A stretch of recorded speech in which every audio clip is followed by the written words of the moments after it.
Selamat datang di semester 1 di mata pelajaran IPA. Nah, salam kenal ya, nama Ibu Nur Aisyah Karimah, biasa dipanggil Bu Aisyah.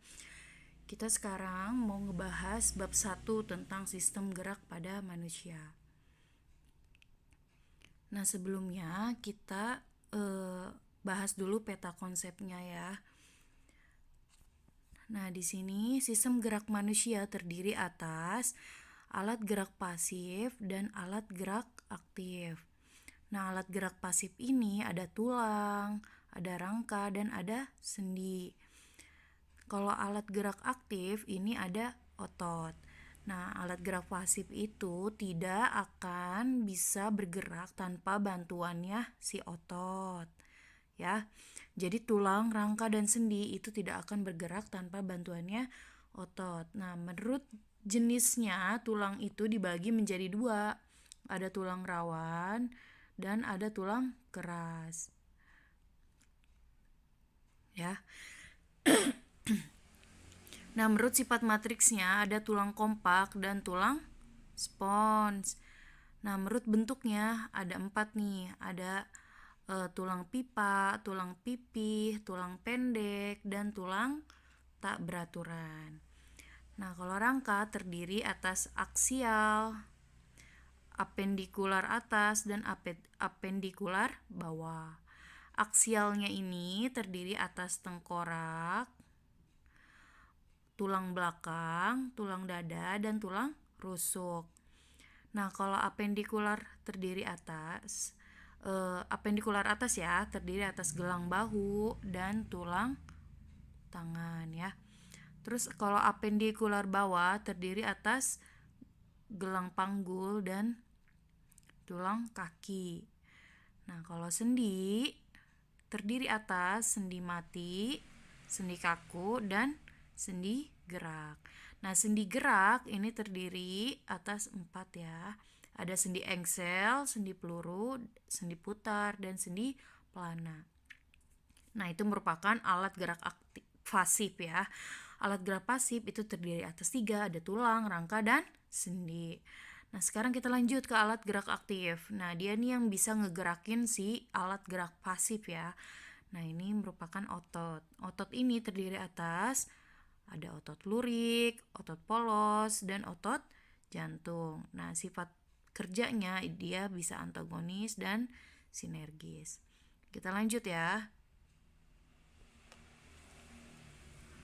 Nah, di sini gerak pada makhluk hidup. Dapatkah kamu melihat tumbuhan dan hewan bergerak? Kemampuan untuk bergerak merupakan salah satu ciri makhluk hidup. Nah, kan kemarin kalian udah tahu ya di kelas 1 kalau tumbuhan itu dan hewan merupakan makhluk hidup. Nah, ciri dari makhluk hidup adalah bergerak. Pada umumnya, gerak hewan terlihat nyata karena memiliki alat gerak dan dapat berpindah tempat, sedangkan tumbuhan tidak terlihat nyata. Padahal sebenarnya tumbuhan itu juga bergerak, tapi kita kadang tidak melihatnya. Lanjut, gerak pada tumbuhan. Gerak yang terjadi pada tumbuhan pada umumnya merupakan proses yang berlangsung lama sehingga tidak langsung terlihat. Gerak pada tumbuhan tidak menimbulkan perpindahan tempat dan hanya terjadi pada sebagian tubuh tumbuhan tersebut, misalnya akar, daun, atau bunga. Nah, ini contohnya di sini tunasnya ini bergerak mengikuti arah sinar matahari. Ya. Nah, ini yang kedua, ada bunga pukul 4 mekar di sore hari. Nah, ini yang ketiga, ini kalian paling sering lihat ya. Daun putri malu ketika kalian sentuh dia akan menutup. Nah, itu merupakan contoh dari tumbuhan, pergerakan dari tumbuhan ya. Lanjut. Gerak pada hewan. Gerak pada hewan mudah terlihat karena memiliki alat gerak. Ya, tadi alat geraknya apa? Ada alat gerak pasif dan alat gerak aktif. Nah, pada dasarnya alat gerak hewan sama dengan alat gerak manusia, yaitu terdiri atas tulang dan otot. Kalian bisa baca sendiri ya, kalian catat ya di sini semuanya. Lanjut. Sistem gerak manusia. Tahukah kamu kita mempunyai sistem gerak yang dapat menggerakkan tubuh. Sistem gerak manusia terdiri atas tulang dan otot. Apakah tulang dan otot itu? Bagaimana cara tulang dan otot menggerakkan tubuh kita? Bagaimana jika ada tulang atau otot yang rusak? Terganggu-kah sistem gerak? Nah, kita bahas dulu ya. Tulang merupakan alat gerak pasif karena tidak dapat bergerak tanpa bantuannya otot ya. Otot itu alat gerak aktif. Nah, berdasarkan jenisnya ada dua macam tulang, yaitu tulang rawan atau kartilago dan tulang keras ya. Lanjut. Tulang rawan.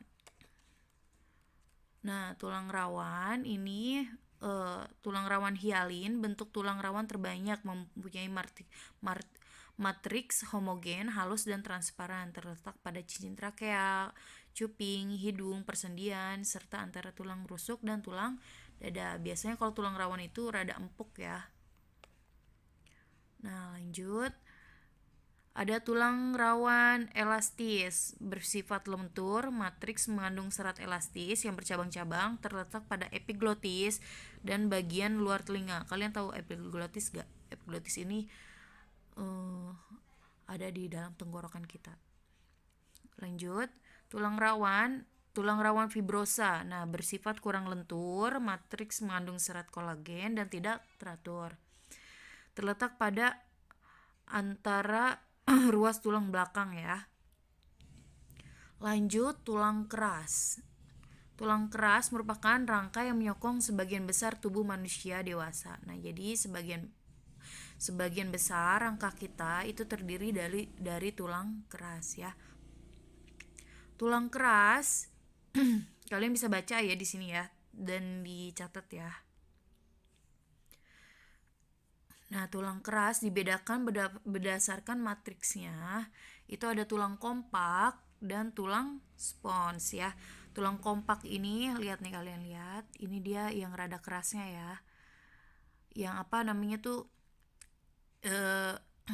yang bagian terluar dari tulang pipa. Nah, ini merupakan tulang pipa ya. Tulang pipa itu biasanya panjang-panjang. Nah, kalau tulang spons ini dia yang rada berongga nih. Tulang keras itu tadi terdiri dari 4 macam ya. Ada tulang pipa, tulang pipi, tulang pendek, dan tulang tak beraturan. Sekarang kita bahas tulang pipa ya. Tulang pipa ini berbentuk tabung dan umumnya berongga. Contohnya tulang paha, tulang betis, kering, hasta, dan tulang pengumpil.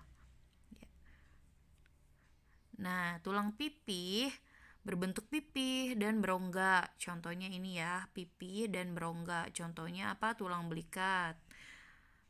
Tulang belikat, tulang rusuk, dan tengkorak. Nah, terus ada lagi tulang pendek berbentuk silindris.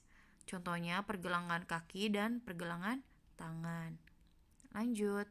Tulang keras yang terakhir, menurut bentuknya ada tulang tak beraturan. Jadi bentuknya itu tidak beraturan. Contohnya tulang wajah dan tulang belakang. Nah, kayak gini ya. Nah, pembentukan tulang ya. Yang pertama, proses perubahan tulang rawan menjadi tulang keras disebut osifikasi. Pembentukan tulang dimulai setelah terbentuknya tulang rawan. Di dalam tulang rawan terdapat rongga terisi osteoblas. Osteoblas membentuk osteosit konsentris. Osteosit mensekresikan protein yang akan menjadi matriks tulang keras. Matriks terisi kalsium dan fosfat sehingga matriks tulang mengeras. Nah, susunan rangka tubuh manusia. Yang pertama kita bahas fungsi rangka tubuh manusia itu apa sih? Yang pertama memberi bentuk tubuh. Yang kedua menegakkan tubuh. Yang ketiga tempat melekatnya otot. Yang keempat tempat menyimpan mineral. Dan yang kelima tempat menyimpan energi. Nah, rangka manusia terdiri atas sumbu tubuh dan anggota tubuh atau rangka aksial dan rangka apendikular. Rangka aksial ini terdiri atas tempurung tempurung kepala, tulang wajah, dan telinga ya. Ini merupakan tulang tengkorak, rangka aksial ya. Nah, tulang belakang ini terdiri atas 7 ruas tulang leher, 12 ruas tulang punggung, 5 ruas tulang pinggang, 5 ruas tulang kelangkang, 4 ruas tulang ekor. Tulang dada. Tulang dada ini terdiri dari 7 pasang tulang rusuk sejati, 3 pasang tulang rusuk palsu, 2 pasang tulang rusuk melayang, ada hulu. Ini bagiannya ya, ada hulu, badan, dan taju pedang. Tulang dada ya. Nah, ini rangka apendikular atas ya. Apendikular atas ini terdiri dari tulang gelang bahu dan tulang tangan. Ini ya. Ada tulang selangka, tulang belikat, tulang lengan atas, tulang hasta, tulang pengumpil, tulang pergelangan tangan, telapak tangan, dan jari tangan. Nah, rangka apendikular atas, yang bawah ya sekarang, terdiri atas gelang panggul dan tulang kaki ya. Di sini ada tulang usus, tulang kemaluan, tulang duduk, tulang paha, tulang lutut, tulang kering, tulang betis, tulang pergelangan kaki, tulang jari, tulang telapak kaki. Sudah, untuk pertemuan kali ini pembahasannya sampai sini saja. Nah, sebelum kalian mengakhiri, jangan lupa di subscribe dan di like dulu ya, dan komen hadir, sebutkan nama dan kelas berapa. Dan ibu punya satu pertanyaan yang nanti kalian kirim via Google Form. Catatan dan tugasnya dikirim via Google Form ya. Sekalian kalian kalau kalian ngirim berarti kalian absen. Nah, pertanyaannya, sebutkan 4 fungsi rangka pada manusia.